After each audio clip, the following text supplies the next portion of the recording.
Jangan lupa like, komen, dan subscribe channel YouTube TVRI Bengkulu dan nyalakan lonceng notifikasinya.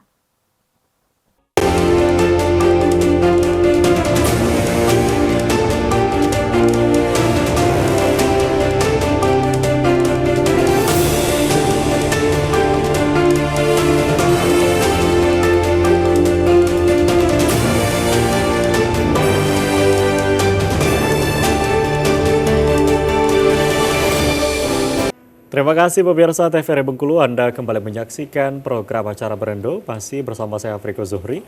Dan kali ini kita masih membahas tema yang sama berkaitan dengan pemetaan alat peraga kampanye. Dan berkaitan tadi disampaikan oleh Franco sendiri terkait dengan mungkin aturan gitu ya. Apakah sudah ada aturan jelas terkait dengan alat peraga kampanye, tidak hanya secara langsung ataupun melalui media sosial yang mungkin saat ini sudah mulai banyak kita lihat.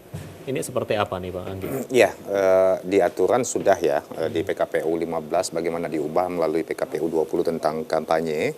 Sana dijelaskan ya, tahapan kampanye itu memang selama 75 hari, mulai dari tanggal 28 November sampai tanggal 10 Februari nanti. Lalu yang kedua, KPU akan mengeluarkan surat keputusan ya, SK tentang zona-zona yang diizinkan untuk dilakukan pemasangan alat peraga kampanye. KPU Kota Bengkulu sudah merilis ya beberapa titik-titik atau zona yang sudah naik dari kawan-kawan penyelenggara badan ad hoc di tingkat PPS dan tingkat kecamatan sudah naik ke KPU Kota Bengkulu, dan kami juga perlu memvalidasi ya titik-titik atau zona-zona yang sudah diinventaris ini untuk dipastikan yang pertama adalah kelayakan, lalu yang kedua dukungan administratif terkait dengan perizinan, karena di sana juga melibatkan Pemda ya, ada tingkat lurah, RT dan RW. Kita sudah menyelesaikan di 5 kecamatan semalam, tadi sudah menyelesaikan di 2 kecamatan, tersisa tinggal 2 kecamatan lagi, dan insya Allah dalam waktu dekat kita akan menyelesaikan dan akan kita buat semacam surat keputusan.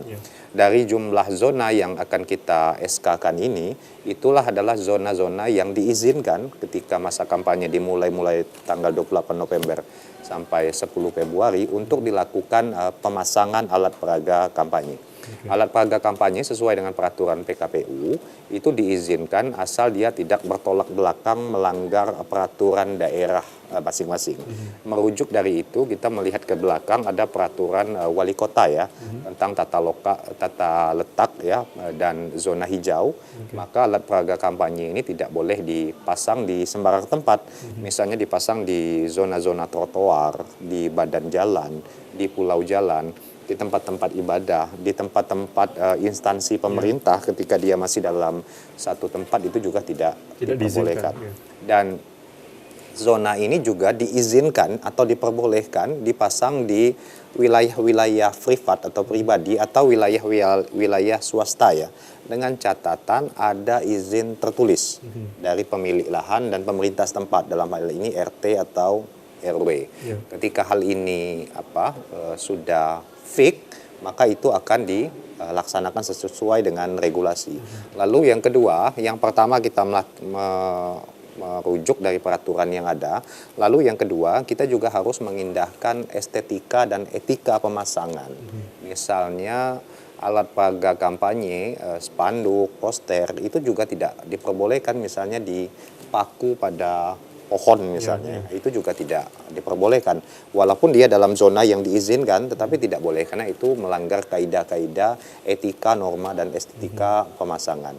Boleh dipasang di tempat-tempat yang sudah sesuai dengan SK, dan pemasangannya juga harus memenuhi peraturan regulasi yang ada di dalam PKPU. Lalu yang kedua, Bung Riko ya, kami dari KPU Kota Bengkulu, kami mencoba menginventaris beberapa hari yang lalu di setiap kelurahan di dalam 9 kecamatan ini sudah menyiapkan sekurang-kurangnya ada 3 titik zonasi per kelurahan. 3 titik per kelurahan? 3 titik per kelurahan, tapi jumlahnya variatif ya, karena tidak seluruh kelurahan itu keuntungan geografisnya sama ya. Ada misalnya di wilayah Teluk Segara itu kelurahannya kecil dan padat, maka bisa jadi dia hanya 1 atau 2 saja zonasi yang berhasil ditawarkan untuk dijadikan zona. Tetapi di kecamatan-kecamatan yang tergolong secara geografis dia masih luas, masih banyak tanah yang kosong, masih diizinkan rumah-rumah yang bisa diakses untuk dipakai selama masa kampanye untuk dipasangkan alat peraga kampanye, bisa jadi zona yang disiapkan di setiap kelurahan itu melebihi dari jumlah 3 yang kami harapkan.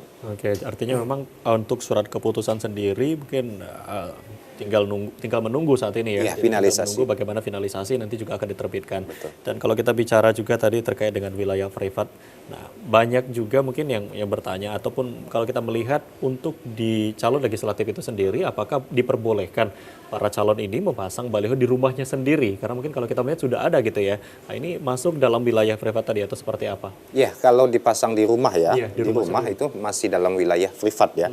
Apalagi rumah caleg atau pengurus partai yang dimaksud oleh Bung Riko tadi, itu jelas diizinkan ya. Tetapi kalau misalnya dipasang di rumah orang lain, kami perlu memastikan bahwasanya zona yang dipasang itu sudah mendapatkan izin dari yang memiliki lahan.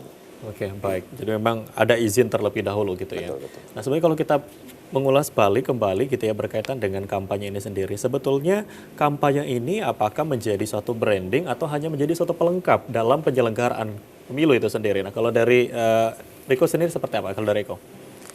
Kalau saya melihat berkaca dari perspektif mahasiswa pada saat ini ya Bang ya, bahwasanya proses kampanye ini sebenarnya mempunyai keuntungan branding sendiri dari para caleg atau bakal caleg, udah masuk caleg sekarang ya.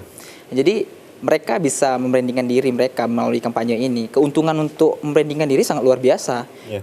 Apalagi melalui sosialisasi yang sudah disampaikan tadi kan, ketika ada masa-masa untuk sosialisasi, ada masa-masa kampanye, ada masa-masa pemilihan itu kan. Nah, masyarakat juga mengetahui secara jelas juga ibaratnya kan, oh ini bakal caleg. Nah, kalau memang nggak ada masa kampanye ataupun tidak menjadi pokok persoalan juga, itu akan daya tariknya akan juga kurang untuk peminatan masyarakat untuk ikut serta dalam pesta demokrasi ini nanti. Dapat mengurangi berpartisipasi gitu ya. Kalau dari Bang Anggi sendiri seperti apa Bang? Ini menjadi suatu pelengkap saja atau memang menjadi branding sendiri untuk para calon dan partai? Ya, kampanye kalau memang dijalankan sesuai dengan peraturan yang ada di dalam tahapan kampanye dan dipasang pada titik-titik yang memang sudah disahkan oleh KPU, maka itu bukan hanya sebagai pelengkap ya. Ini adalah momen para caleg ataupun peserta pemilu untuk menarik simpatik dari masyarakat. Caleg-caleg yang menang itu pasti akan berbanding tegak lurus dengan jumlah dan variasi dia berkampanye. Kalau misalnya ada peserta pemilu yang secara kampanye dia masih minim, itu dikhawatirkan dia akan kurang mendapat dukungan. Makanya di dalam kampanye ini memang diberikan ruang yang seluas-luasnya ya kepada seluruh peserta pemilu untuk melakukan kerja-kerja kampanye. Dan yang perlu dipahami adalah bagian dari kerja-kerja kampanye ini bukan hanya sebatas di pemasangan alat peraga kampanye saja. Maka diizinkan juga peserta pemilu maupun caleg-calegnya itu untuk melakukan pertemuan-pertemuan ke masyarakat. Selama masa kampanye. Lagi masa kampanye juga diperbolehkan melakukan rapat umum ya. Kampanye secara massa yang besar ya, di lapangan atau di stadion, atau bisa juga melakukan penyebaran bahan-bahan kampanye melalui media sosial. Banyak pilihan sebenarnya yang bisa dilakukan, tetapi memang dalam koridor kita melihat sesuai dengan regulasi yang kita punya. Oke. Nah, sebelumnya memang sudah diinformasikan bahwa ada larangan mungkin untuk di tempat ibadah, di instansi dan lain sebagainya. Namun ada juga mungkin dari dalam segi pendidikan untuk menarik simpati, salah satunya adalah targetnya mahasiswa atau anak muda generasi Z dan juga generasi milenial. Ini seperti apa? Apakah diperbolehkan juga untuk ada kampanye di lingkungan kampus seperti itu? Iya, kampanye memang diperbolehkan ya di dalam lingkungan kampus atau perguruan tinggi, tetapi memang ada syarat dan ketentuan. Syarat dan ketentuan ini yang bertanggung jawab atas nama universitas atau perguruan tinggi, dia memang memberikan izin ya. Kalau misalnya izinnya tidak ada, maka dia tidak melengkapi peraturan yang sebagaimana regulasi yang ada. Maka diizinkan ya. Kalau misalnya dilaksanakan pada wilayah-wilayah atau privat-privat lembaga pendidikan.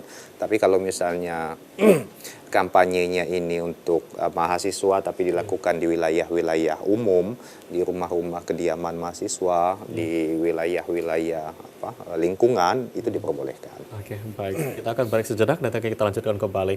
Baik, pemirsa TVRI Bengkulu masih dalam acara Berendo tentunya dengan tema yang sama berkaitan dengan pemetaan alat peraga kampanye. Kami akan kembali setelah yang satu ini.